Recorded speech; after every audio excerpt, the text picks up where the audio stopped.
Bonjour à toutes et à tous. Juste un petit mot d'intro rapide pour vous dire à quel point on est ravis avec Hélène, alors qui va se connecter qui copilote cette masterclass avec moi, avec Yasmine que vous voyez ici et toute l'équipe du C3D, de vous retrouver aujourd'hui pour cette nouvelle session, notre série de masterclass à la rencontre, vous savez, de ces dirigeants visionnaires, courageux, qui ouvre de nouvelles voies économiques en démontrant que oui, c'est possible de faire converger business, performance environnementale et progrès social, et qui réinventent chacun à leur manière, vous allez le voir, le leadership pour vraiment faire en sorte que ça devienne non seulement possible, mais surtout que ça devienne la norme. Pour celles et ceux donc, qui nous rejoignent en chemin, il y a certains fidèles, mais il y a de nouvelles têtes qui arrivent et on s'en réjouit. Je vous rappelle en 2 secondes l'objectif qu'on s'est donné à travers ces rencontres, c'est vraiment de s'inspirer en fait de leurs expériences, de leurs méthodes, de leurs outils, de leurs secrets parfois, vous verrez qu'ils en ont souvent, pour arriver à rendre désirable une vision complètement novatrice en dehors du statu quo, pour embarquer son écosystème, pour convaincre à grande échelle malgré la pression, les vents contraires qu'on connaît tous et eux en particulier, et aussi surtout finalement pour voilà, préserver cette espèce d'énergie vitale et cette sérénité au jour le jour et dans la durée. On en reparlera tout à l'heure.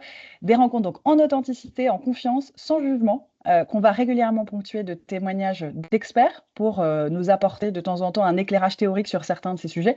Tout ça pour nous permettre tout simplement de progresser individuellement, collectivement, vers une nouvelle forme de leadership économique auquel on aspire tous, un leadership qu'on souhaite plus conscient, plus aligné, plus efficient et évidemment plus durable. Et aujourd'hui, c'est toi, Benoît Leménian, donc le cofondateur et le CEO de Vercor, qui nous fait l'amitié de venir partager avec nous ta secret sauce de leader engagé. Un grand merci d'être avec nous. Je sais que tu es bien chargé en ce moment, donc voilà, c'est très précieux pour nous que tu aies pris ce temps-là. Tu as cofondé, donc je vais essayer de te présenter rapidement, tu as cofondé Vercor en 2020 avec une ambition assez dingue finalement de bâtir une filière industrielle de batteries bas carbone en Europe pour décarboner donc la mobilité évidemment et aussi pour nous garantir une autonomie stratégique, on y reviendra. C'est un sujet, un projet en tout cas pharaonique d'un point de vue business puisqu'on est peu à te connaître, en tout cas peu d'entre nous te connaissent et connaissent Vercor, mais Vercor, il faut savoir que c'est plus de 2 milliards aujourd'hui d'euros réunis pour faire en sorte que le projet sorte de terre et fonctionne. Des centaines d'emplois créés, je crois que vous avez même dépassé le millier d'emplois. Une gigafactory qui vient de sortir de terre à côté de Dunkerque. Mais surtout, et c'est ça qui nous intéresse presque le plus, une vision du leadership qu'on trouve très inspirante.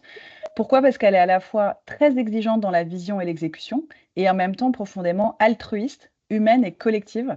Donc tu vas nous raconter comment on arrive à faire tout ça. On va, voilà, ce qu'on te propose, ça va pas être de parler de Vercor, même si on adorerait évidemment comme à chaque fois, parce qu'il y a plein de choses, surtout en ce moment, à comprendre, à raconter de votre aventure, mais c'est surtout de parler de toi, de comprendre ce qui te guide profondément, ce qui fait ta singularité en tant que leader, ce qui t'a permis de porter ce projet à cette échelle-là en un temps record, à peine 5 ans, de tenir ce cap sans céder ni sur l'ambition, ni sur tes valeurs, ni sur ta santé mentale et physique. Tu vas nous parler de tout ça. On a environ 1 heure tous ensemble.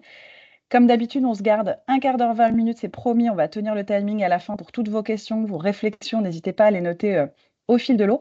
Et moi, la première question que j'avais envie de te poser par les temps qui courent, qui sont particulièrement complexes et troubles pour nous tous, on ne va pas se mentir, entre la canicule on vient de traverser, les tensions géopolitiques et j'en passe, et de l'autre côté, cette espèce de backlash ESG complètement dingue auquel on fait face.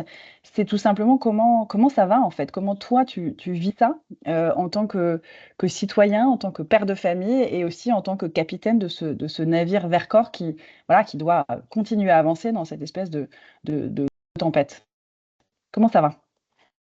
Merci Capucine. Bonjour à toutes et à tous. Et j'aime bien la question et j'aime bien le cadrage. Ça va bien. Ça va bien dans un environnement qui voit se matérialiser des, euh, des systèmes de tension et de vagues de mise en pression du système tel qu'on l'a connu, qui en fait sont vraiment pas une surprise pour moi. Et c'est pour ça que ça va bien. C'est-à-dire que depuis une vingtaine d'années, je suis convaincu que les enjeux, en particulier climat-énergie, mais pas que, vont se traduire par des phénomènes de rupture ou de crise auxquels notre système socio-économique est absolument pas préparé. Donc de ce point de vue-là, on va dire que je suis pas très surpris. Et par ailleurs, pourquoi ça va bien? Parce que je suis une sorte de conscience d'être utile là et maintenant dans ce que je fais et dans ce qu'on engage avec l'équipe et dans ce que nous mettons en œuvre. Ça ne veut pas dire que c'est facile, ce qu'on fait est très difficile sur le plan industriel, dans un environnement où les tensions internationales questionnent. Mm. L'Europe est malheureusement, et ça ne dépendra que de ce que nous en ferons, mais l'Europe aujourd'hui, quel numéro, comme disait je ne sais plus quel président américain, Trump se régale, et puis la Chine travaille et donc prend une position importante. Donc je suis à la fois très positif sur le plan micro de notre projet, de l'écosystème dans lequel on évolue. Je suis extrêmement préoccupé sur le plan macro et je trouve et je pense que chacun d'entre nous ici l'est. Et je trouve que nous avons besoin d'un sursaut collectif qui est difficile en France, qui est difficile en Europe. On est encalaminé sur le plan politique. On voit bien qu'en Europe, c'est très difficile de faire des convergences. Mm. Et Vercor est né en fait de cet ensemble de choses. Vercor, c'est à la fois localiser une industrie stratégique pour la suite, parce que je pense qu'au C3D, on n'aura pas besoin de beaucoup débattre pour savoir que l'avenir de la mobilité n'est qu'électrique, et que pour avoir une mobilité qui soit soutenable, durable, il faut localiser cette chaîne de valeur et la faire d'une manière circulaire. Et si c'était facile, on l'aurait déjà fait. C'est aussi pour ça qu'on a lancé ce projet, effectivement pharaonique, mais dont la dimension pharaonique n'est arrivée qu'après coup. C'est-à-dire que c'est plus facile de le visualiser dans la vision que de le matérialiser dans l'exécution. Mm. On est Très clair. Et raconte-nous, donc, pour les gens qui ne connaissent pas encore Vercors, en très peu de mots, ce que c'est concrètement aujourd'hui Vercors, combien vous êtes, à quel endroit vous êtes situé, le pari que vous essayez de relever, la promesse, votre singularité en fait.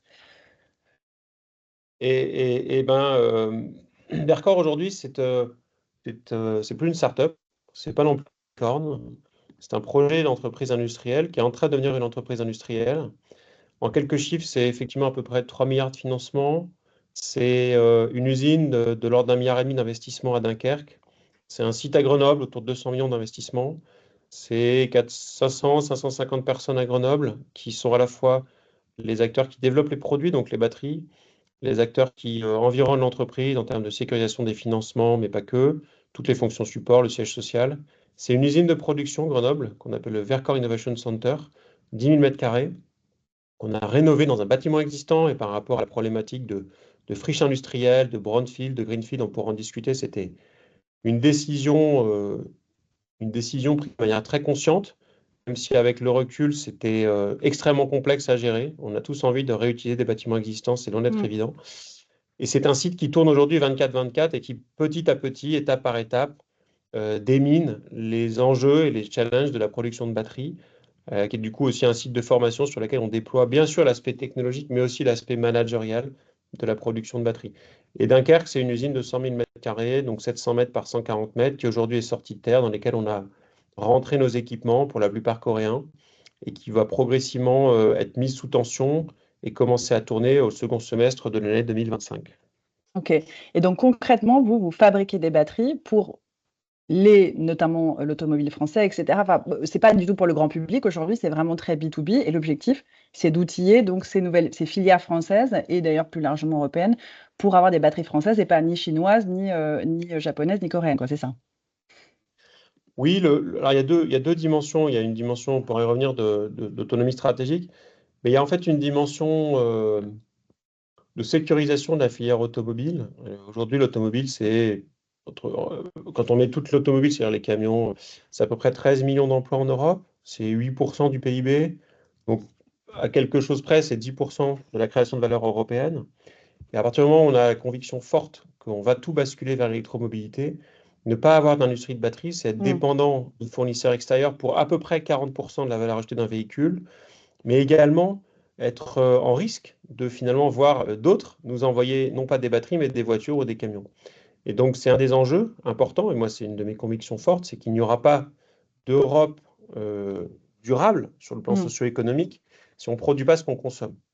Et on a été bercé depuis quand même une trentaine d'années, une quarantaine d'années, par l'illusion que le consommateur y gagnerait en achetant moins cher à d'autres, sans voir que ça nous mettait dans une situation de dépendance économique, traduite par des tombeaux d'aides publiques et privées, et un contexte très inquiétant sur le plan de la trajectoire s'il n'y a pas de rebond. La chose qu'on fait donc, c'est produire des batteries. Ces batteries, elles sont assemblées pour être mises dans des voitures. Elles sont à base de poudre, de matériaux métalliques, et elles sont intégrées dans les sous-bassements des véhicules. Alors sur les camions, c'est organisé différemment, mais dans les voitures, dans le plancher, ce qu'on appelle le skateboard, et en particulier avec Renault, qui est notre grand partenaire, client et actionnaire, et avec Luca De Meo, dont vous savez qu'il est en train de quitter son poste, mais qui avait assez tôt dans l'histoire de Vercor compris la logique partenariale que nous construisions et le besoin pour un acteur comme Renault d'avoir un partenaire proche de lui Ce sur sera le le plan plus du simple. développement, sur le plan du développement des technologies et sur le plan de la production aussi par rapport à la manière de négocier avec d'autres fournisseurs. C'est-à-dire que nous n'avons pas de vocation hégémonique. Le métier de Vercor, c'est de fournir 10, 20, 30% de ses clients, suivant les technologies, suivant les temporalités, et d'être dans un équilibre. Et bien sûr, de localiser la chaîne de valeur, et ça, c'est plus la dimension sociale pour créer du job. Hyper clair. Donc on voit à quel point c'est structurant, tu le disais, pour notre autonomie stratégique et aussi pour le climat, pas que. Quelles sont aujourd'hui les principales étapes que vous avez franchies depuis la création de Vercor en 2020 qui te donnent vraiment le sentiment que ça y est, vous êtes en train de cranter quelque chose? Et ensuite, quels sont quelque part les 3 défis les plus critiques auxquels vous êtes confrontés aujourd'hui pour ancrer durablement la filière et rester dans cette logique de vent porteur? Je dis ça parce que je vous disais tout à l'heure, l'idée, c'est pas de parler de Vercor pendant des heures, mais c'est extrêmement important pour qu'on comprenne comment Benoît pilote tout ça en tant que capitaine, de comprendre d'où il nous parle et ce dans quoi il vit aujourd'hui d'un point de vue très contextuel de patron, quoi. Donc, en quelques mots, raconte-nous ce que tu vis là et ce que tu essaies de faire. Alors, je pense que quand on lance une aventure de cette envergure-là, l'enjeu central, le souci quotidien, c'est de maintenir l'équilibre entre toutes les dimensions de l'entreprise. C'est-à-dire qu'il y a des gens en charge des différentes fonctions, la finance, la communication, les RH, les opérations, les achats. Et l'enjeu d'une entreprise qui n'est pas encore constituée, donc dans laquelle les process ne sont pas en route, et même qui s'est construite sans process au début, parce que la logique startup, c'est plus dans une logique de make it happen, pour dire un mot anglais, ou de faire les choses. Donc on ne s'appuie pas d'abord sur une machine à faire, on s'appuie sur des gens. Et là, on est en train de basculer vers une machine à faire avec des processus et non plus sur des gens.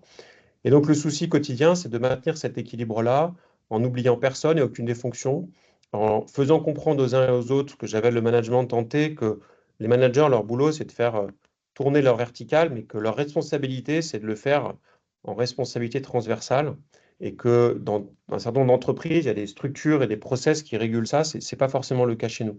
Donc ça, c'est vraiment une sorte d'obsession. La deuxième, c'est de faire basculer l'entreprise d'un projet, enfin, faire basculer Vercor de ce qui est au départ un projet. Dans les premiers temps, le projet, c'était faire une Gigafactory.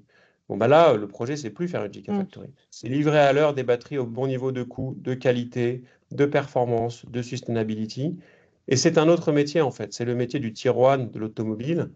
On pourrait dire d'un Valeo, d'un Faurecia ou d'un Forvia ou autre, ou Opi Mobility, qui est un de nos actionnaires. Et ça, c'est une transformation totale. Et donc, on doit, en même temps qu'on crée l'entreprise et ses actifs industriels, on doit faire basculer la culture de l'entreprise en s'appuyant sur l'ADN de départ, mais en le complétant avec des choses qui, pour certains des collaborateurs historiques, ne sont absolument pas ce dont ils ont envie ou ce qu'ils souhaitent vivre dans l'entreprise. La production, c'est demain mieux qu'hier. Et donc, ce n'est pas demain, je fais autre chose qu'hier, ce qui est plutôt la logique de la start-up. C'est demain, je fais la même chose mieux qu'hier.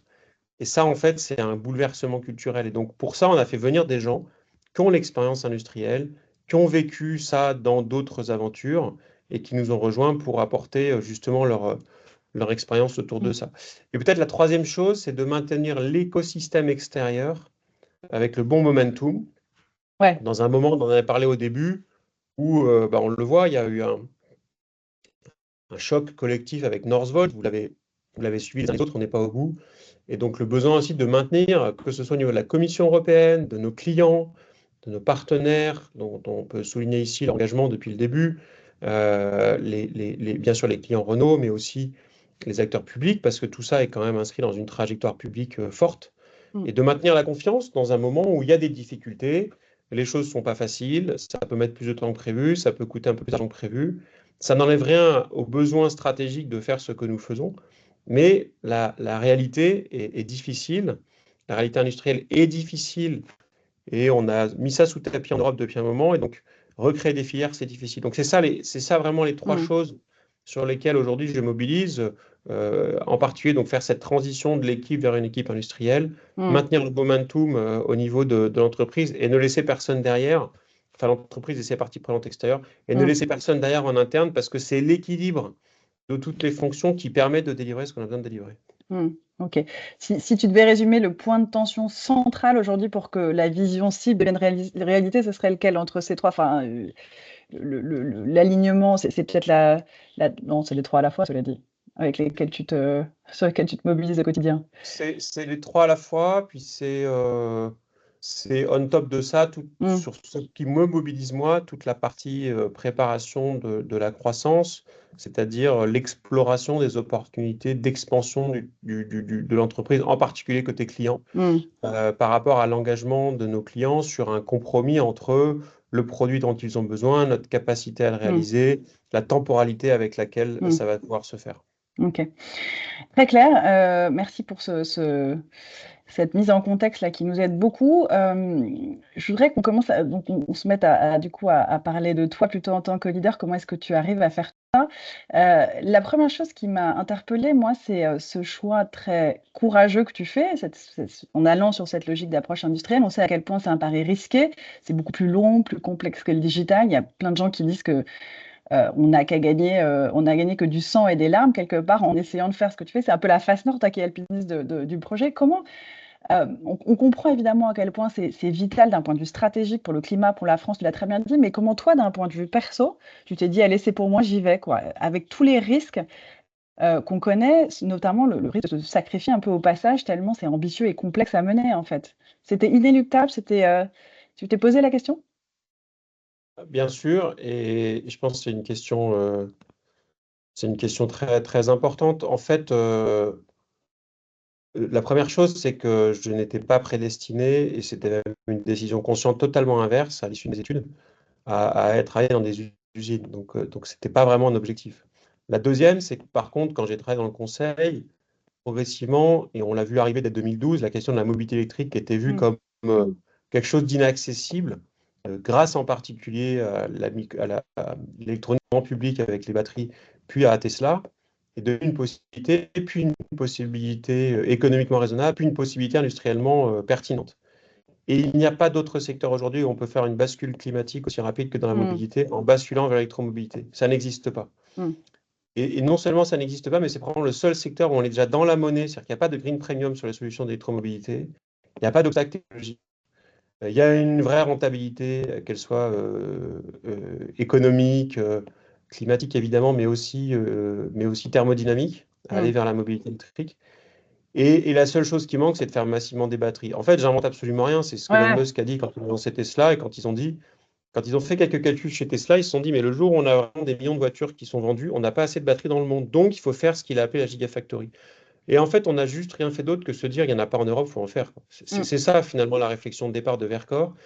C'est de dire, il ne s'agit pas de trouver des technologies de rupture. Et personnellement, je ne crois pas du tout, mais alors pas du tout à la solution miracle technologie de rupture dans nos sujets climat. Je pense que mm, c'est un vœu pieux absolu. Mais par contre, je pense que massifier les technologies comme celle de l'électromobilité, c'est indispensable. Partant de là, et voyant un écosystème qui était vide, et ayant vu, clairement, j'ai été inspiré par ça de Northvolt à un moment donné, ouais. eh ben, j'ai ramassé un petit peu mon écosystème personnel, des gens qui avaient été chez Tesla quelques années, puis d'autres, et on a démarré comme ça. Mm, Et on a démarré à 6 pendant le Covid, en disant ce serait quand même pas mal si l'Europe pouvait avoir un peu plus d'usines de batterie, et voyons si on peut penser une. Et l'histoire, elle a démarré comme ça, et donc mm. derrière, moi j'étais le liant de ça, j'ai amené la vision et la capacité d'engager les gens, et ça a démarré comme ça de manière très simple. Je ne suis pas un expert des batteries, j'ai deux, trois idées maintenant, mais je ne suis pas du tout un expert des batteries. Mmh. Mais tu y allais donc enfin, est-ce que tu as eu peur en te lançant là-dedans ou est-ce que tu y allais avec une espèce de confiance naturelle? Parce que là, tu parles de quelque chose de très rationnel, mais c'est quand même un énorme choix personnel, y compris familial, de se lancer là-dedans. Comment est-ce que tu l'as Ah, touché du doigt? ouais, alors je l'ai touché du doigt, mais je l'avais touché bien avant. C'est-à-dire Mmh, que moi, j'ai travaillé chez Airbus de 2002 à 2007. 2007, on a pris la crise où le pétrole est monté à 147 $. On a pris les premiers accords climatiques et c'était morne pleine et calme plat. C'est-à-dire que tout le mmh, monde faisait comme si c'était pas grave et qu'on pouvait continuer. Je me dis, c'est pas possible. Je peux pas à 25 ans continuer dans une industrie qui considèrent que c'est OK de doubler le trafic tous les ans et de ne pas s'occuper de la question climatique comme si ça ne les concernait pas.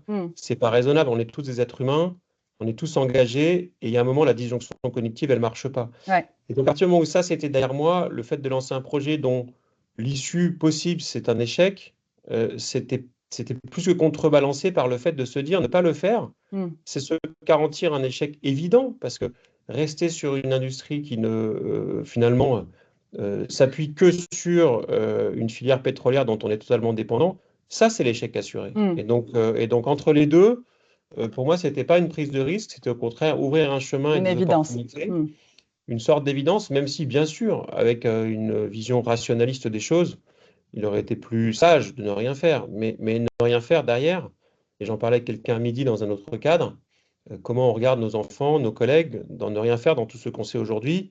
Et ça m'a fait marrer de voir les journalistes nous expliquer qu'on n'avait rien fait sur sur la petite coup de chaleur qu'on a eu ces jours-ci. Il y a 20 ans qu'on dit tous, il y a 10 ans qu'on dit tous que ça va arriver, Ouais. et quand ça se passe, on fait comme si on le découvrait. Ouais, c'est incroyable. C'est totalement n'importe quoi. Et donc on dit, ah là là, les écoles ne sont pas faites.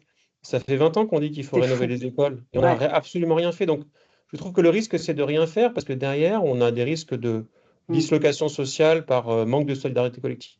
Ouais. Donc voilà, donc, personnellement, bien sûr, c'est un coût familial évident, c'est un coût personnel sur tous les plans qui est considérable, mais c'est aussi une logique d'avoir le sentiment d'être utile. Maintenant, après, il faudra aussi que d'autres prennent le relais plus tard, et puis moi, je joue mon rôle sans le revendiquer du tout, mais plutôt Ouais. en essayant d'être utile. On y viendra après, je pense que de toute façon, on est tous assez alignés là-dessus. Remettons-nous 5 ans en arrière, au moment où les vents sont porteurs, pré-backlash, à la genèse du projet, quand les planètes semblaient s'aligner. Tu as réussi quand même ce truc incroyable. Alors, je parlais de 2 milliards, mais en fait, c'est 3, quand on parlait tout à l'heure, de réunir quand même énormément d'argent. C'est totalement inédit pour une start-up, le mot n'est pas le bon, mais en tout cas une scale-up française. Comment est-ce que tu t'y es pris concrètement pour arriver à convaincre autant de partenaires autour d'une simple vision? Alors déjà, au tout début, c'est une vision, mais très vite, il y a des gens qui sont capables de l'incarner, de la matérialiser. Des gens qui ont travaillé plusieurs années dans les batteries, des gens qui ont travaillé dans l'automobile, des gens qui ont les réseaux qui permettent de rendre ça très concret. Très vite, on a développé nos propres produits, on a montré que l'équipe était capable de le faire. Et puis, c'est vrai que là, il y a un effet qui est un effet peut-être de chance ou juste de sentir là où les choses vont bouger. Et on arrive à un moment où il y a des pouvoirs publics qui ont besoin de montrer qu'il se passe des choses sur le plan industriel. On a tellement en France laissé partir le tissu industriel, et on pourra en parler parce que je pense que c'est lié aussi à des comportements individuels et des comportements collectifs, mais on a tellement laissé ça filer que l'État prend conscience, et nous prenons collectivement conscience du fait qu'il n'y a pas d'alternative pour tenir un système social debout à faire emploi, et on se dit que ça va être extrêmement difficile, mais ne pas le faire, c'est la cata C'est assurée. suicidaire, ouais. On passe avec les réglementations post-Dieselgate vers cette obligation de basculement vers l'électrique. Les batteries, ce n'est pas quelque chose qui se transporte si facilement que ça. Il y a progressivement l'incorporation qui arrive. Donc, quelque part, l'écosystème est assez mûr. Et ensuite, c'est un mélange de capacité à montrer qu'on va faire ce qu'on fait, de capacité d'engager des parties prenantes à tous les étages.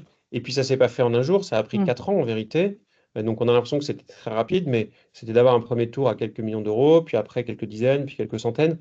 Et donc, ça va être très progressif, mais aussi parce qu'à chaque étape, on a montré qu'à Grenoble, on faisait des batteries, que le produit était qualifié par le client, qu'il y avait Ouais. derrière un véhicule qui allait l'utiliser, et qu'on avait rassemblé une équipe capable de faire, et ça a été extrêmement progressif. Ça n'a pas été d'un seul coup de baguette magique. On imagine, mais bon, il y a quand même toi aussi ta secret sauce pour réussir à assembler tout ça, les bonnes personnes autour, les alignements d'intérêts, tout ça se fait pas tout seul, même s'il y a un momentum qui est fort. Du coup, j'aimerais qu'on se parle de ce fameux bouquin que tu cites souvent qui s'appelle La Source, comme un ouvrage assez fondateur pour toi, que moi, du coup, j'ai lu et que j'ai trouvé absolument fascinant. Et je trouve ça intéressant d'en parler ici pour partager un peu quelque part les principes clés que tu y as trouvé toi, qui ont façonné le leader que tu es et qui t'ont quelque part aussi permis donc, même si tu dis modestement que c'était plus un écosystème, de réussir à faire ça en un temps record et de continuer à le faire aujourd'hui dans la phase de déploiement que tu indiquais tout à l'heure. Quelles sont les 3-4 choses qui vraiment te semblent hyper structurantes? en tant que leader? Alors, je pense que la première des choses, c'est que, et je pense que chacun ici le sait bien, euh, un des points fondamentaux, c'est l'alignement, d'aucuns diraient peut-être corps-cœur, mais vraiment l'alignement entre ce qu'on porte, ce qu'on incarne et la manière dont on le vit. Et ça, c'est un élément qui permet d'engager les autres. Et ça, c'est pas forcément conscient, mais les autres le sentent ou pas. Vous le savez tous, Mmh. vous avez sans doute eu dans votre vie professionnelle ou personnelle des personnes que vous avez eu envie de suivre, avec qui vous avez eu envie de faire des choses. Quelles que soient les choses en question, c'était aussi une espèce d'élément relationnel. Ça, c'est la première des choses. Je pense que la deuxième des choses est la source. Pourquoi je le cite? Parce que la source ajoute quelque chose qui, moi, sur un plan très personnel, n'a pas été si évident que ça. C'est qu'au démarrage de tout projet, il y a un individu ou une individu. Et ça, on a basculé assez souvent d'une organisation extrêmement militaire des choses à l'inverse, une organisation libérée. Et ni l'un ni l'autre ne me semble être des modèles idéaux par rapport à ce qu'on essayait de construire. Et la source, pour moi, fait le lien entre les deux, c'est-à-dire que ça réinstalle l'idée avec laquelle il convient d'être assez confortable individuellement. En tout cas, c'était pour moi un cheminement. C'est OK d'être au départ d'un projet de cette taille-là et que c'est OK de diffuser cette énergie dans un système humain qui s'appelle une entreprise et que c'est pas pour autant qu'on doit tout décider, ni tout faire, ni être omnipotent, mais que par contre, il faut quand même assumer le fait d'avoir cette dimension de leadership pour pouvoir engager les autres. Et je pense que ça s'applique dans n'importe quel projet en fait humain, que ce soit une association, une entreprise. Mmh. Et prendre conscience de ça, pour moi, c'était utile pour pouvoir, un, le verbaliser, deux, prendre conscience du fait que transmettre un projet, c'est transmettre la source, et ça, c'est important. Pourquoi beaucoup de transmissions de boîtes ou de postes de dirigeants qui sont transférés échouent, et c'est très fréquent, fondamentalement parce que souvent le dirigeant en place, il ne transmet pas la source. Et ne transmettant pas la source, il ne permet pas à l'autre dirigeant qui arrive d'être successful. Mmh. Et vous avez 50 exemples autour de vous. Beaucoup des transmissions ne se faisant pas, c'est des échecs. Sans compter les dirigeants qui sont incapables eux-mêmes de conscientiser ce que ça veut dire que de préparer leur succession, parce Mmh. que on en a vu tellement qui sont morts en exercice. Pour moi, le dirigeant qui meurt en exercice, sauf accident, c'est un échec absolu. Parce que le principal responsabilité du dirigeant, c'est de garantir la pérennité de son entreprise. Mmh. Et elle doit largement le dépasser. Donc ça a été très fondateur pour moi pour aussi bien prendre conscience de son rôle, mais être conscient du fait que c'est un rôle structurellement qui doit être transitoire. Et on le voit dans beaucoup des grandes entreprises, en particulier en Europe, où en fait certains dirigeants charismatiques, qui sont des personnes très brillantes, sont incapables d'assurer ça. Et souvent derrière, il se passe quoi? Vous avez des exemples autour de nous, hein. Catastrophe intégrale, hein. Catastrophe intégrale. Mmh. Donc ça, c'est là que la source, je trouvais assez inspirante. Prendre conscience de sa responsabilité positive dans l'engagement des autres dans des projets de ce type-là, prendre conscience aussi du fait que ça ne doit pas être éternel ni fini, mais qu'il faut conscientiser la transmission. C'est vraiment ça, en ce sens-là, que j'ai trouvé que c'était intéressant. À la fois assumer, mais être capable de transmettre. Et parce que là, on est avec des directions RSE, donc on n'est pas nous-mêmes directeurs d'une entreprise, mais c'est extrêmement fort aussi parce qu'on porte une vision au sein de l'entreprise qui est parfois différente de celle du dirigeant. Et donc, cette notion de source est vachement importante aussi. Raconte-nous, tu parlais à l'instant l'histoire de la question du leader dépositaire plus que propriétaire. C'est-à-dire, qu'est-ce que tu appelles cette source en fait? Enfin, pour que les gens qui n'ont pas lu le bouquin comprennent ce dont on se parle quand on se dit avoir la source et la transmettre. C'est un autre mot qu'on pourrait dire, c'est l'espèce de feu sacré. C'est-à-dire que vous savez tous que dans une entreprise, il y a des moments et des bonnes nouvelles, puis des moins bonnes nouvelles, puis il faut recommencer, il faut remonter sur le cheval. Et c'est cette dimension-là de jamais relâcher, c'est d'être confiant dans la vision, malgré les difficultés, pour donner le cap, et puis énergiser les autres qui nous entourent et qui accompagnent ce projet-là. Mm. Et donc, effectivement, la notion de dépositaire, elle est assez importante plutôt que propriétaire.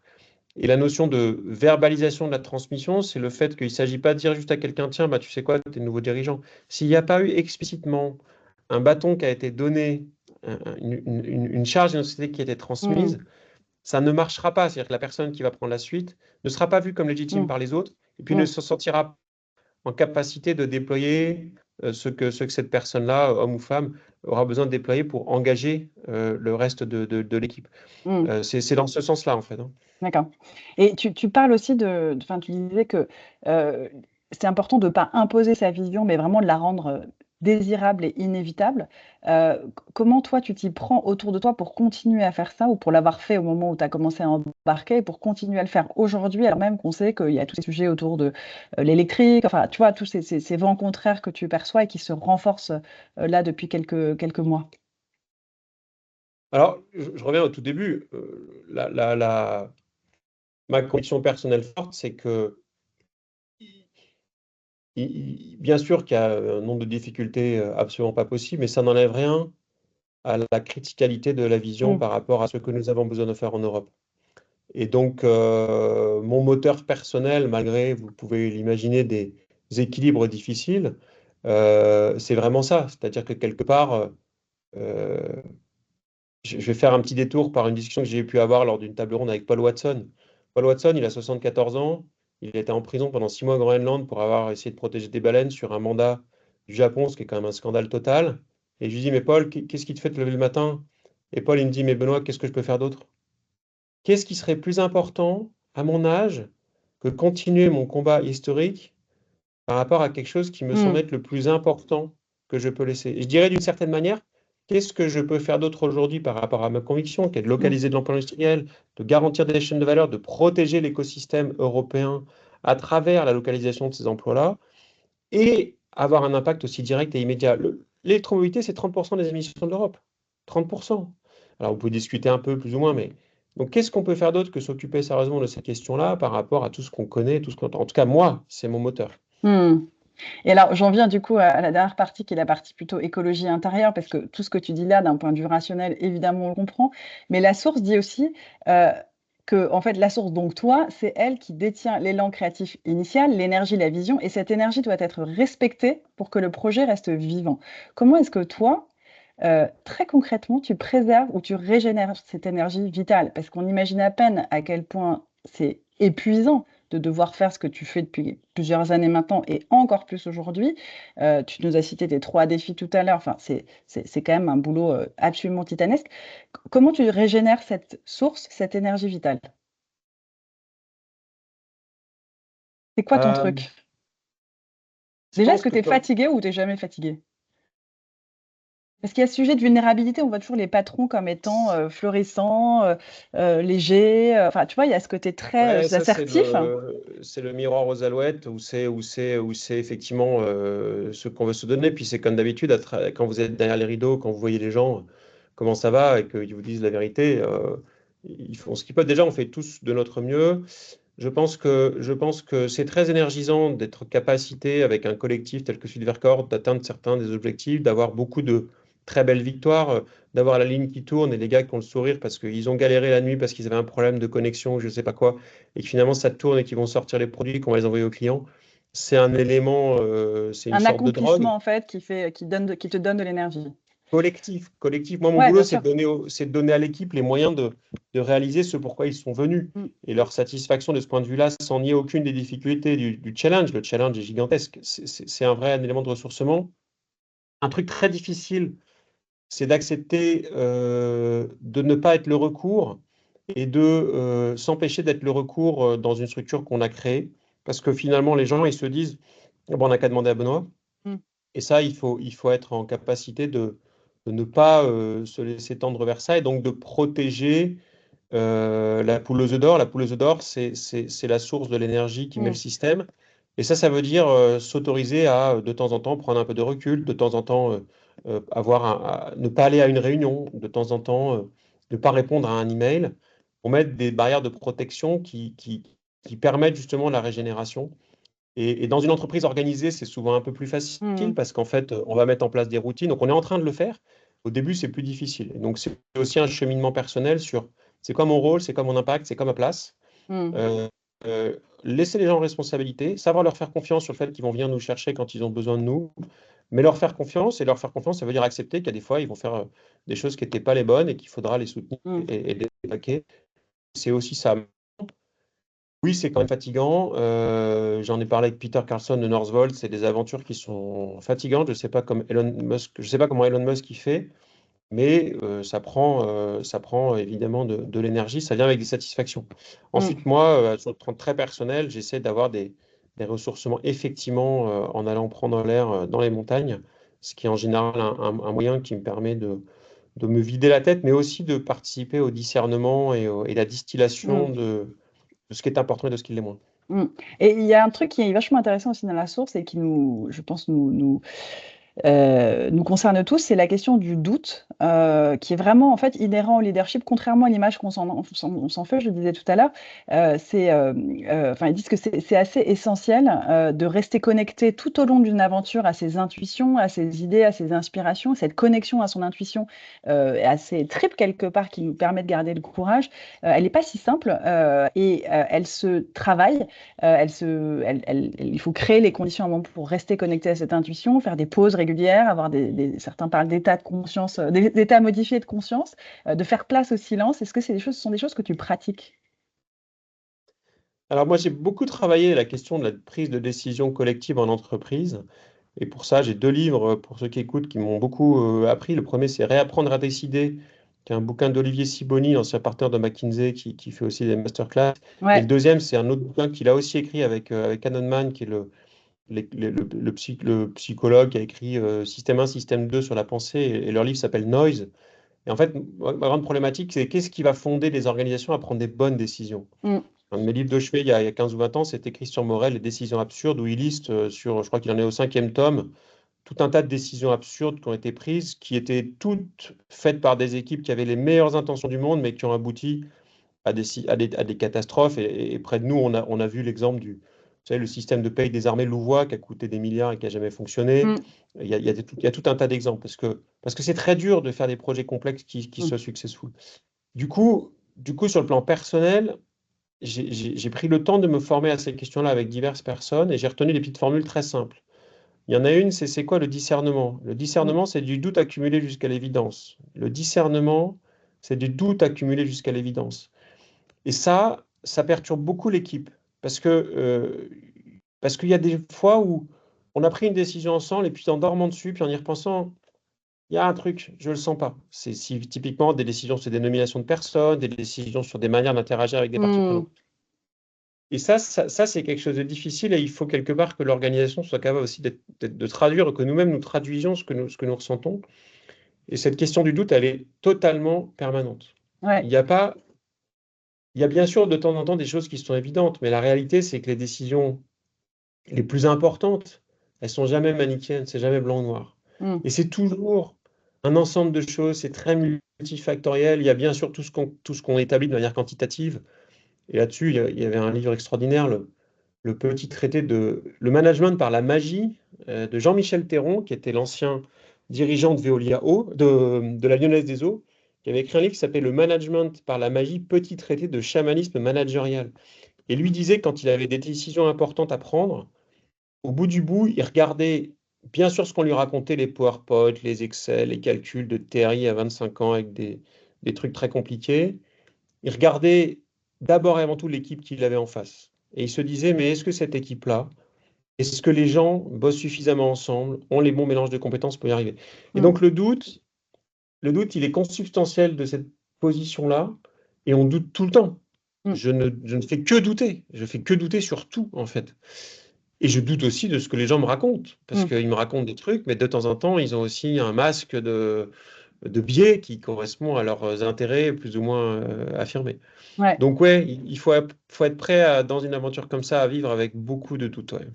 Et donc, on comprend quand même qu'avec tous les bouquins que tu nous as cités, ce sujet du management conscient, du leadership, il est assez présent depuis longtemps. Tu t'es beaucoup outillé d'un point de vue rationnel, tu as trouvé le temps de lire. Et donc, tu continues à le pratiquer. Pardon, j'insiste un peu sur ce truc-là, dans ton hygiène au quotidien ou dans la semaine. Tu arrives à vraiment te ménager des moments de retrait, des moments de silence, ou est-ce que c'est un peu un vœu pieux que ou un fantasme quelque part que tu gardes? Est-ce que tu arrives à garder cet équilibre? Bah j'essaye. C'est pareil, c'est un objectif pas facile, mais j'essaye. Après c'est vrai que ça fait longtemps, même dans mes aventures professionnelles précédentes, c'est des Mmh. sujets d'intérêt déjà affirmés. On avait pas mal travaillé la question, et en particulier quand j'ai fait un peu d'investissement, une de mes grandes réflexions, c'était comment prendre des décisions dans le métier de l'investissement, par exemple. Parce que Mmh. c'est toujours très multifactoriel. Et parce que je trouve que c'est un sujet passionnant, comment faire marcher une équipe comment faire marcher Embarqué autour d'une une vision, en équipe. fait. Ouais. Mm. Ouais, embarquer, mais aussi produire du collectif, produire de la décision collective de qualité. Ouais. Parce que vous savez, dans toutes les entreprises humaines, il y a toujours on ne sait pas comment on décide, on ne suit pas nos décisions, c'est pas clair, c'est ceci, c'est cela. Et c'est aussi comment tu transformes la plainte en contrainte, comment tu transformes les gens qui trouvent toutes les raisons de ne pas être contents, puis en France, on adore râler, en comment tu deviens un contributeur dans un système dans lequel tu as le sentiment d'être écouté, tu as le Mm. sentiment de contribuer, et du coup, tu te mets en soutien positif et non Mm. pas en Mm. détracteur. Mm. Il n'y a pas de règle magique, hein. Je pense on le voit. Ce qu'on appelle, entre guillemets, les grands dirigeants, ils ont un peu des recettes, mais il n'y a pas de règle unique Mm. qui fonctionne, hein. Et donc toi qui en fréquentes quand même beaucoup, y compris des politiques, dans les gens que tu admires, les leaders que tu trouves vraiment inspirants, en tout cas qui est pratique, ce que tu évoquais tout à l'heure, les deux, trois dénominateurs communs que tu as pu identifier parmi tous ces gens-là qui sont à la fois très courageux, c'est-à-dire qui ont des vraies ambitions de transformation vertueuse et qui en même temps sont pas cramés ou totalement désespérés. C'est quoi les deux, trois éléments que tu as identifiés en commun? Mais pas facile cette question. Ah, non, c'est pas très facile. Bon, je pense l'alignement expérience vécue, valeur est à mon avis un élément quand même assez important. Je pense qu'on ne fait pas une transition radicale si on n'a pas ça. Hmm. Euh, Donc le travail sur la l'écologie deuxième, intérieure, en fait. Ouais. ouais. Et puis la rendre visible aux autres.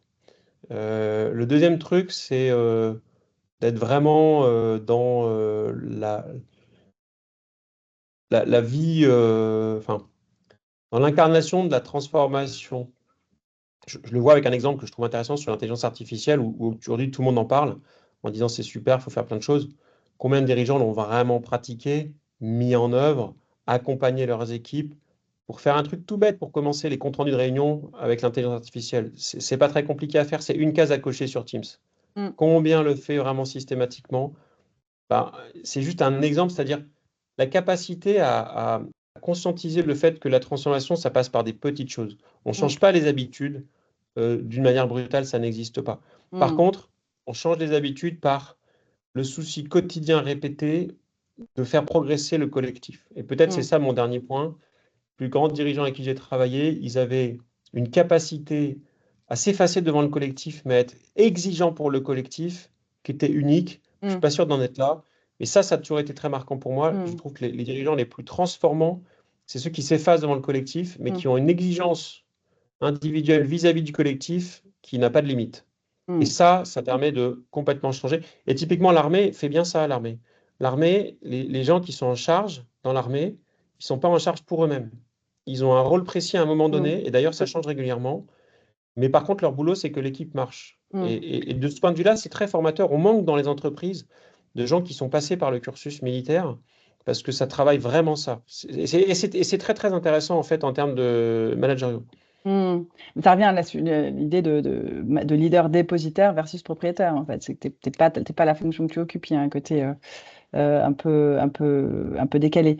Est-ce que tu as un conseil? On arrive à l'issue de notre échange. Avant d'ouvrir aux questions, est-ce que tu as un conseil? Parce qu'on a beaucoup parlé de l'entreprise, de toi en tant que pilote d'une entreprise, mais pour ces directions RSE, nos directions RSE qui sont à l'intérieur des entreprises et donc pas forcément rattachées ou en tout cas en situation d'être décisionnaire au niveau stratégique de l'entreprise, même si on aimerait que ce soit plus le cas.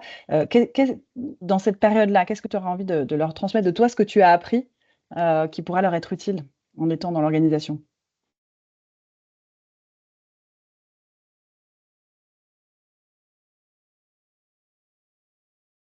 Je formulerai peut-être la problématique. Une fois qu'on a élaboré une vision d'un point d'arrivée, et typiquement chez Vercor, la vision c'était faire une gigafactory, maintenant ça change. Mmh. Je pense qu'il faut, c'est un peu de l'effectuation. Il faut être capable de matérialiser les petites étapes qui vont arriver à cette vision-là. Ça, faut reconnaître que chez Vercor, ça a été quelque chose d'assez facile en vérité, parce que on avait Vous écrit dans partiez du dans début, le ouais, plan ouais. d'où on partait, où on allait aller et les étapes par lesquelles on allait passer. Mmh. Donc ça permettait une, les gens pouvaient s'identifier assez Ouais. facilement en disant, bah, attends, il y aura cette première usine à Grenoble, il y aura ce produit, puis après, il y aura une grosse usine, puis après, il y aura. Donc, je pense que ça, il faut donner du corps à cette transformation-là. Hmm. Il faut le formuler comme un chemin et une sorte de parcours et de voyage. Il faut expliciter le fait que c'est pas forcément pour tout le monde et qu'il y aura des passages de témoins et des passages de relais. Et puis ensuite, il faut y associer les différentes composantes qui permettront de se matérialiser. Hmm. Et donc, si on commence en se disant, tiens, on va tout de suite construire une gigafactory, bon, on fait rien en fait. Si Hmm. on commence par se dire, on va essayer d'abord de trouver un client, on va essayer de développer un produit, et ça, on peut le faire à 5, 10, 15, 20 personnes. Et puis ensuite, on va commencer à faire ce produit en quantité plus Hmm. importante. Puis ensuite, et c'est comme ça que ça se fait vraiment, je dirais, par petits pas, petites choses qui vont permettre de faire changer. Après, si on est dans une organisation très installée, euh, ça fait appel à d'autres ressorts et c'est difficile. Hmm. D'une certaine manière, c'est probablement plus difficile. C'est ce qu'on retient de nos précédents échanges, notamment avec Lucie Bache aussi il y a 15 jours, qui nous disait la même chose. Qui nous disait qu'est-ce que je vous admire d'arriver à faire ça de l'intérieur. Mais bon, peut-être que le chemin, c'est justement de faire ça parfois de l'intérieur et parfois dans des entreprises natives comme celle que tu portes aujourd'hui. Eh bien, écoute, merci beaucoup. Moi, j'ai encore des milliers de questions, mais ce serait vraiment chouette qu'on puisse ouvrir cet échange à vous tous. Donc, je vais. N'hésitez pas à mettre vos caméras, vos vidéos, c'est plus sympa. Et est-ce que vous avez Il y envie avait déjà une d'un... première Ouais, question, justement. Bonjour Benoît, bonjour Capucine. C'est Hélène. salut Il y avait une Hélène. petite question déjà de Myrna qui demandait si c'était bien un petit livre rouge sur la source. Oui, C'est oui, c'est ça. Ouais. Ça. celui-ci. Donc merci, merci en tout cas de l'avoir mis du coup dans le commentaire. Il est en lien pour ceux qui veulent du coup le regarder et puis pouvoir le retrouver. Super. Hélène, tu voulais rebondir avec une question? Moi, dans les questions que j'avais en vous écoutant, Benoît, j'ai trouvé ça passionnant et merci beaucoup déjà pour ce témoignage. Est-ce que c'est quelque chose qui vous a, le fait d'avoir envie de transformer, d'avoir envie de donner un petit peu sa patte à toute cette transformation nécessaire et de pouvoir justement faire avancer ce monde de demain et, pouvoir regarder nos enfants demain de façon peut-être plus fière, plus saine, en se disant qu'on aura au moins essayé de faire quelque chose, parce que je pense que c'est un peu aussi ce qui nous anime aujourd'hui, on sait que ça se bouscule dans tous les sens, on sait tout où on va, il faut qu'on essaye d'agir. Est-ce que c'est quelque chose que vous a toujours animé, ou il y a eu une bascule, un déclic qui vous a permis de rentrer dans ce projet-là, où la cause environnementale était très présente, la nécessité de faire évoluer les systèmes était déjà très présente, depuis toujours? Alors, ça, c'est assez personnel. On a tous sur ces questions d'environnement et de climat des parcours avec des dynamiques qui sont différentes, qui correspondent à d'où on vient, où on est. Moi, c'est en fait ce projet-là, c'est l'aboutissement d'à peu près 15 ans de cheminement, de mobilisation de divers leviers. J'ai fait après Airbus du conseil sur le climat, ensuite j'ai fait de l'investissement dans les énergies renouvelables, j'ai cofondé Waga Energy dans le biogaz, j'ai accompagné des fonds d'investissement là-dessus. Et c'était la conviction qu'à un moment donné, il n'y avait pas d'endroit où avoir plus d'impact que démarrer un projet comme ça. Et donc, je ne sais pas si c'est un aboutissement, mais à un moment donné, c'était ce qui me semblait le plus intéressant d'essayer de faire. Je peux répondre comme ça, mais c'était l'aboutissement d'un temps assez long. Et je pense d'ailleurs que pour des projets de cette envergure-là, c'est probablement plus facile, enfin je sais pas, mais c'est probablement plus facile quand on a déjà une première carrière ou plusieurs qui ont créé du réseau, qui ont créé aussi un peu d'expérience. Ça n'enlève rien à la difficulté de l'exercice, mais ça le rend peut-être un peu plus possible, je le dirais comme ça. Mais peut-être qu'il y a des contre-exemples, il y a des gens qui sont beaucoup plus jeunes qui créent des entreprises extrêmement importantes et transformantes. Non, merci. Merci. Mais et la question, du coup, pour rebondir à nouveau du coup, sur ce point-là, c'était de se dire, nous sommes directeurs RSE, on sait tous pertinemment ici, je pense que tous ceux qui sont là autour de ce micro et de ces caméras, on est là parce qu'aujourd'hui, on sent la nécessité de transformer les modèles d'affaires dans lesquels on est. Et notre gros sujet, ce n'est pas de nous convaincre, nous, c'est d'arriver, et d'où le leadership, à faire basculer nos dirigeants, à embarquer toute une équipe, et ça commence par le dirigeant. Et c'est toujours un peu qu'est-ce qui fait le déclic, qu'est-ce qui fait qu'on arrive à l'embarquer, qu'est-ce qui fait qu'on arrive à le faire. Moi, j'ai bien aimé la phrase quand vous disiez il n'y aura pas d'Europe durable si elle n'est pas autonome. Ça commencera par l'autonomie alimentaire, mais effectivement, la voiture et effectivement la batterie électrique est un élément hyper important. Euh, Qu'est-ce qui fait qu'on arrive à les faire basculer et comment on arrive à leur faire prendre conscience que oui, il n'y aura pas d'Europe durable s'il y a un moment et d'Europe vivable à terme si on n'est pas autonome Et C'est comment, la quand on a question. quelqu'un qui est uniquement, on a tous des dirigeants qui sont quand même, et c'est normal, parce que c'est aussi la pérennité de l'entreprise, c'est le chiffre, le cash, les bidas, la rentabilité in fine, et expliquer que si on ne regarde que ça à court terme, ça va être compliqué. C'est ce système de la bascule. C'est la C'est question peut-être qui nous hante tous. Hein. Donc, merci de la poser, c'est Hélène. peut-être un peu complexe On comme se question, reconnaît tous en Benoît, je suis toi. désolée. Non. Non, mais je pense que c'est systémique. C'est systémique. Nous, on ne fera pas durablement des batteries et des voitures électriques en Europe si on n'a pas du soutien et de la protection apportés par, en particulier, le monde politique au niveau européen. Et donc après, on a un système européen basé sur 27 pays plus ou moins démocratiques, avec des systèmes d'élection, avec des systèmes qui sont pour partie décevants, mais qui sont ceux qu'on a. Donc ça a été moi une réflexion de se dire soit on se met plutôt en marge en disant qu'il faut renverser la table et puis tant que j'ai pas ce que je veux, je vais râler.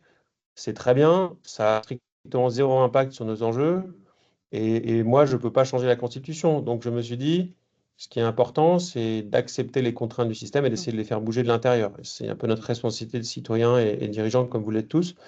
Je pense que dans notre cas précis, la durabilité de ce qu'on fait, elle dépendra quand même énormément. Je reviens sur le support et la protection. La Chine a soutenu d'une manière considérable, et tant mieux pour eux, les batteries. C'est pas juste qu'ils sont plus intelligents, c'est qu'ils ont mis beaucoup plus d'argent, ils sont allés Il y a une beaucoup plus vite, ils ont stabilité, accepté ouais. les échecs. Mm. Et puis les États-Unis mettent en place, alors j'ai cru comprendre depuis hier que l'IRA était peut-être un peu en péril, mais avait mis en place des soutiens massifs à ces industries de la transition. Bon, en Europe, nous, on a toujours une DG Comp qui nous dit non, non, mais on ne peut pas aider les entreprises parce que vous vous rendez compte, ça distord la concurrence. Mais je leur dis, ce n'est pas vraiment la question. Si vous considérez qu'on n'est pas compétitif avec ce qu'on produit en Europe, parce qu'effectivement, aujourd'hui, en France, on n'a pas le droit de travailler plus de 35, 40, 48 heures par semaine, quand la Chine en fait 60 ou 80, et que par ailleurs, vous me demandez de respecter des conditions environnementales où je ne peux pas simplement rejeter dans l'atmosphère mes solvants, ni dans l'eau. Comment vous voulez me parler de compétitivité par rapport à des acteurs en Chine qui n'ont pas ces contraintes? De quoi on parle?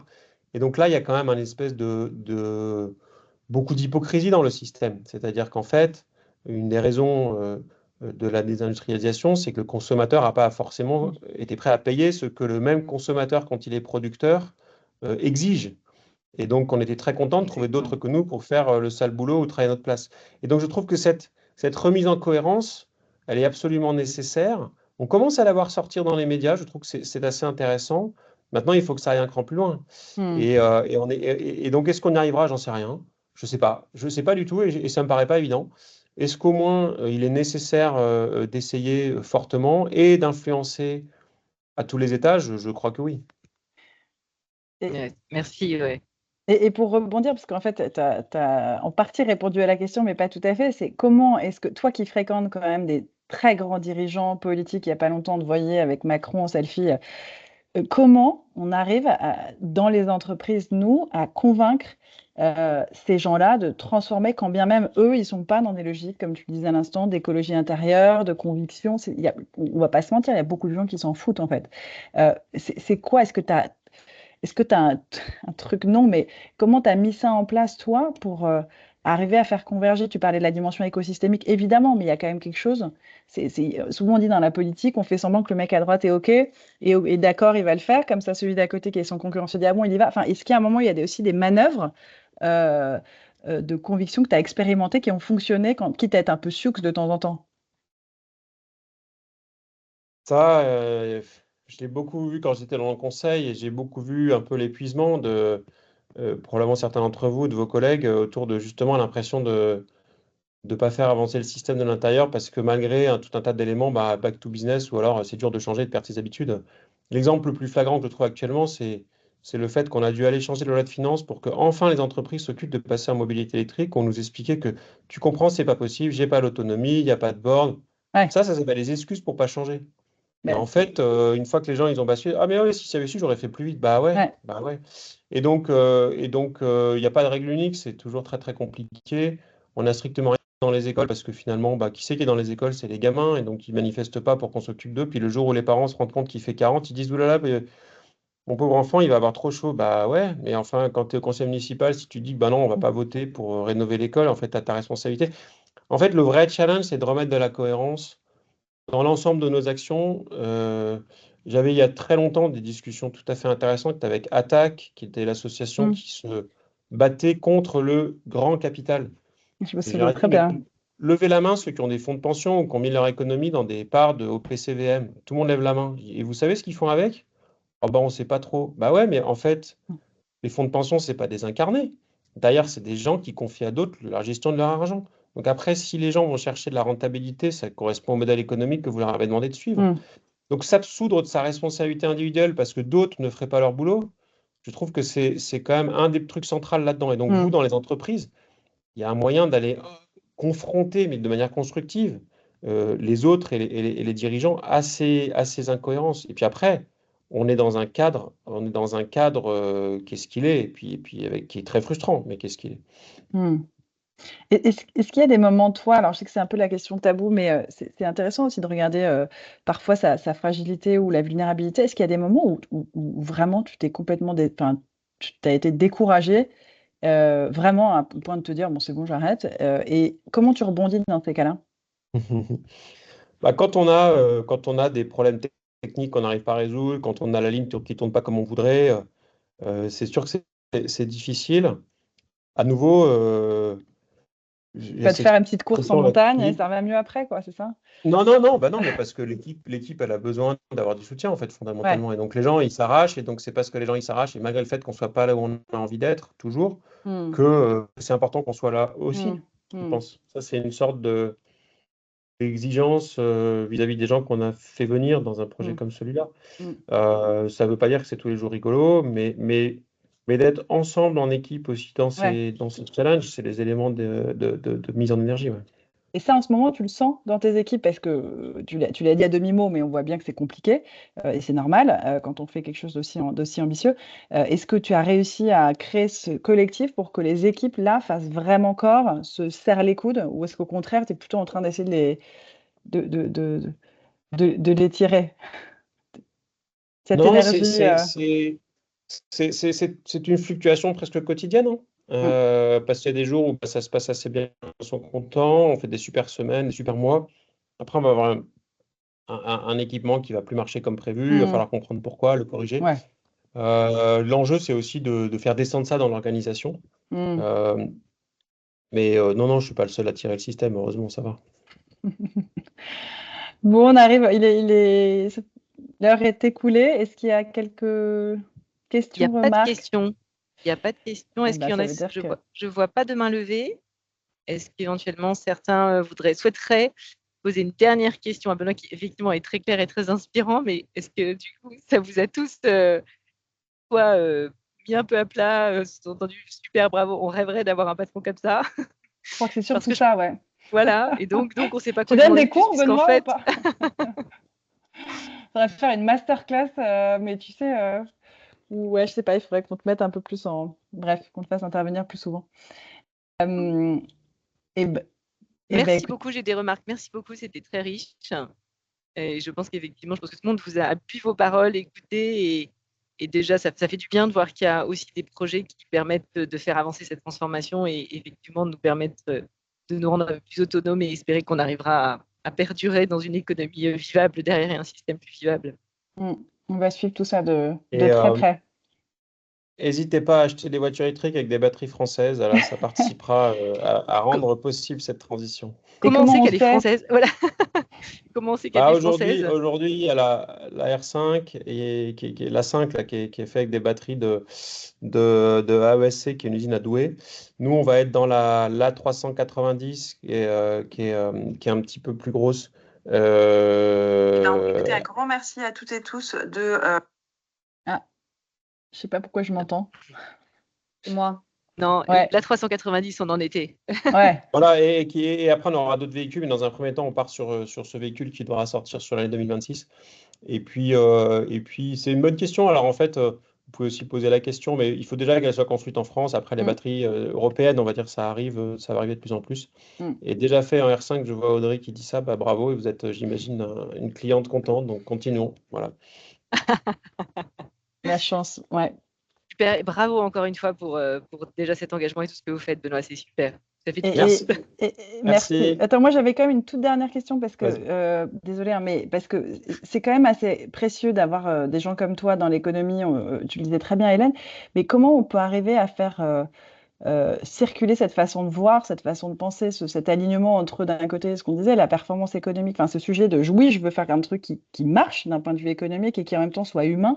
Est-ce que toi, tu as des cercles de dirigeants, des gens avec qui tu partages sur ces sujets-là, tu vois, pour nourrir un peu ce courage ou rendre ça mainstream, ou est-ce que vous êtes un peu chacun dans votre coin? Parce que nous, on en a identifié plein, mais je ne sais pas si l'énergie circule tant que ça entre vous. Est-ce que toi, c'est des sujets que tu abordes dans ces moments de leadership forts au niveau politique, au niveau économique Non, et c'est un bon point. Non, et pour la raison simple, c'est que déjà, on a tous beaucoup de. Alors, typiquement, avec quelques autres acteurs dans des projets, pas les mêmes, mais par exemple, Aurélien d'Electra ou des entreprises, ou Ouais, Rachel chez Sweep, on se croise, mais on a tous quand même une mobilisation forte dans nos projets. Je veux dire, ouais. l'essentiel de notre temps à tous, c'est de développer les entreprises. Et il n'y a pas aujourd'hui, effectivement, d'espace de partage dans lesquels on est en capacité de discuter. De temps en temps, il y a des choses, le Next 40 ou la DG avait fait des choses, mais par exemple, comment on gère une croissance forte dans des jeunes entreprises sur le plan des RH, sur le plan du management, c'est des problématiques qui sont quand Mm, même pas faciles mm. et c'est des sujets sur lesquels on n'a pas vraiment d'espace. Et donc ça, c'est des choses où les acteurs comme le C3D ou autres pourraient être intéressants. C'est vrai que l'enjeu, c'est de dégager du temps Ouais. pour Et ça, c'est que quoi. ce soit suffisamment, faut que ce soit suffisamment utile et créateur de valeur pour se dégager du temps, quoi. Et Mm. parce que tu as ce sujet aussi long terme versus court terme qui est dans tous enfin, que vous rencontrez tous dès que vous êtes engagé sur des sujets un peu environnementaux, c'est que on a la pression du court terme et ce fameux long terme qui est la vision et comment on réconcilie les deux. Je pense que ça, c'est un vrai sujet que vous avez en commun et sur lequel il y a peut-être pas mal de choses à partager, ouais. Et avec un court terme qui est dans notre entreprise, l'enjeu de pouvoir continuer à avancer, il est aussi sous-tendu à, un, l'exécution, deux, la sécurisation de Bah, bien financement. sûr, ouais, Et ça, c'est un enjeu quotidien. ouais, Ça laisse peu de temps pour être dans des espaces de prise de réflexion et de hauteur. ouais. Parce que vous savez, peut-être pour finir là-dessus, à nouveau, c'est Musk qui dit que être CEO d'une startup, alors c'est en anglais, c'est eating glass and staring at the Ouais, abyss every day. C'est-à-dire ouais, qu'il dit c'est vraiment contempler la fin de sa société tous les jours et en même temps se retrouver ouais, à recevoir une distillation de tous les problèmes les plus compliqués. ouais. Ça donne Et c'est envie? vrai que ça c'est juste vrai en fait. Voilà. Ouais. Faut Eh être ben, prêt à c'est ça. important que tu prennes soin de toi alors et merci pour tout ce que tu fais, ce partage hyper riche. On va noter tous les bouquins, peut-être tu me les enverras dans un coin, je vous les mettrai dans le chat parce que je sais que ça vous intéresse et on l'enverra aussi avec la vidéo. Et bah, écoute, on reste en contact et puis on a pris le point là pour la connexion entre leaders, ça nous donne plein d'idées. Donc on se tient au courant. Un grand merci tout le Avec monde. Ah, joie. il y a une petite main qui s'est levée, mais peut-être pour Caroline. Caroline, ouais. Oui, bonjour. Moi, j'avais peut-être une question, mais du coup, là, c'est vraiment sur plutôt le secteur batterie voiture électrique, parce que finalement aussi, en tant que directeur et directrice RSE, on accompagne aussi du coup la partie électrification de nos flottes De de nos véhicules flottes. pour notre décarboner notre scope 1. Et donc, ça peut aussi être intéressant pour d'avoir de votre vision par rapport à 2030 ou 2035 en France et en Europe sur ce. J'ai sûrement la visibilité aussi en Europe, peut-être aussi un peu plus, sur du coup la possibilité effectivement de pouvoir le déployer à plus grande échelle, même en montagne quand il fait froid ou sur le reste Mm. des pays en Europe. Voilà, comment vous voyez. Et le risque par rapport aussi aux matières premières, par rapport aussi aux périodes en été de canicule où du coup il y a une recrudescence de besoins en Mm. énergie entre autres pour la clim, mais du coup, potentiellement, est-ce qu'il va pas y avoir des concurrences? Voilà, là, j'ouvre peut-être un sujet un peu compliqué pour les 5 Tu as dernières une minutes. Mais... minute. Non, non. Ouais. Ouais, non. Non, et c'est trois excellentes questions et c'est des questions, et on aurait pu ajouter la quatrième qui est celle de la recyclabilité des batteries. C'est des questions assez classiques sur lesquelles je pense que je vais vous donner des réponses relativement concises là, mais c'est des questions tellement récurrentes parce que c'est Mm. très légitime qu'il faut arriver à bâtir des convictions fortes que vous puissiez aussi déployer dans vos entreprises. Complètement. Ouais. La première des choses, c'est que sur le déploiement sur le plan technique, c'est ça que j'ai compris de la question, des flottes de véhicules dans l'Europe, je dirais qu'aujourd'hui, sur la plupart des pays européens, et il y a des pays d'ailleurs qui sont très avancés, la Norvège a aujourd'hui la moitié des voitures qui sont électriques, hein. Ouais. La Suède, c'est aussi assez important. Il y a les bornes de recharge, il y a les solutions pour y aller. Les produits, autrement dit les voitures, ont les autonomies qui vont bien. C'est aussi vrai dans le domaine du camion. Et en montagne, ça marche très bien. En fait, en montagne, c'est beaucoup plus simple parce que ce qu'on a gagné en montant, on le récupère en descendant et on recharge la batterie. Quand il fait froid, ça marche très bien. Les voitures électriques, un certain nombre sont 4x4, c'est beaucoup plus agréable sur la neige, c'est moins dangereux. Enfin, il n'y a pas d'obstacle technique au déploiement du produit véhicule électrique, que ce soit camion ou voiture, partout. Il y a largement assez d'électricité. Je suis désolé, je vais un peu vite, mais pour vous donner les éléments, l'électricité, l'ensemble des consommations de pétrole pour la mobilité en France, si on bascule en électricité, ça représente 100 TWh. Or, 100 TWh, c'est 20% de notre production actuelle d'électricité. Donc, bien sûr, c'est pas zéro, mais c'est tout à fait hors d'atteinte, c'est tout à fait en atteinte avec les 5 à 10 gigawattheures, 5 à 10 TWh, pardon, de production qu'on ajoute chaque année en renouvelable. Donc ça, c'est très facile à faire, il n'y a pas de problème. Et l'été, on a d'autant plus besoin d'avoir des voitures électriques parce qu'aujourd'hui, on a trop d'électricité à midi. Si on avait des voitures électriques qui se chargeaient, en fait, ça coûterait rien. Et donc, ça serait évidemment très, très intéressant. Et le dernier point, c'était les matériaux rares. Nous, dans nos batteries, il y a du nickel, du manganèse et du cobalt et du lithium. C'est pas des minerais, c'est pas des métaux, des terres rares, pardon. C'est Mm. des métaux relativement abondants et c'est des métaux qu'on sait recycler assez bien. Alors bien Mm. sûr, il y a il y a un peu de perte. Il faut extraire ces métaux-là, mais par rapport à la quantité de matière qu'on extrait sur la filière pétrolière, il y a un ordre de grandeur d'écart. Donc on a besoin de constituer ce stock-là. Mm. Et ça conduira à une extractivité de l'espèce humaine qui va baisser, de basculer vers l'électricité. Mm. Par contre, il faut extraire une première fois. Ça, c'est sûr, et personne ne l'a caché. Et dernier point, recyclabilité, on sait recycler les batteries, non pas en ayant une seconde vie des batteries, mais en utilisant les matériaux contenus dans les batteries, en les broyant et en les recyclant, comme on le fait, personne ne le sait, mais des voitures aujourd'hui, 95%, 97% en masse de nos voitures, on ne les met pas dans des trous à la fin de leur vie, hein. Ça Mm. part dans des casses, on démonte tout et on recycle les métaux. Donc c'est ça qu'il faut qu'on fasse. Je me note juste le point avant de te laisser conclure, Hélène, pour Yasmine, de peut-être se mettre ça à l'ordre du jour d'un de nos groupes de travail, parce qu'il y a des sujets sur tout ce qui est achat, décarbonation et tout ça, et ça peut être une question effectivement assez centrale pour toutes les directions RSE, donc on s'en reparlera à l'occasion. Avec grand plaisir. C'est noté, en tout cas. Ouais, parce que c'est le gros sujet de la décarbonation du transport dans les entreprises. Bien sûr, ouais.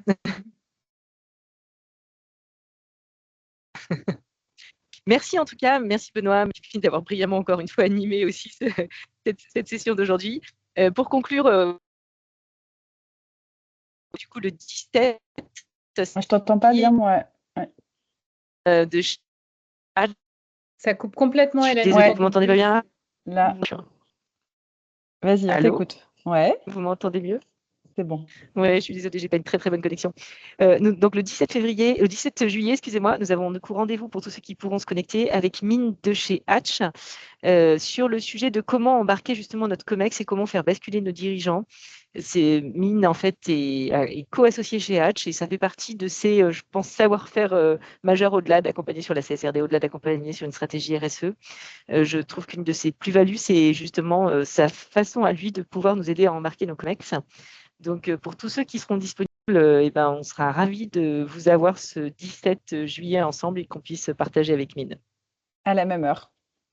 Merci. À la même heure. Merci Merci. beaucoup. Merci à tous, merci Merci à infiniment tous. Benoît, et bonne fin de semaine et week-end bien mérité qui nous attend, j'espère un peu plus frais, et on se dit donc dans 15 jours, 15 le jours. 17. Salut à tous. Exactement. Merci, au revoir. Merci. Au revoir. Salut à tous. Au Bonne revoir. journée. Merci Benoît. Au revoir.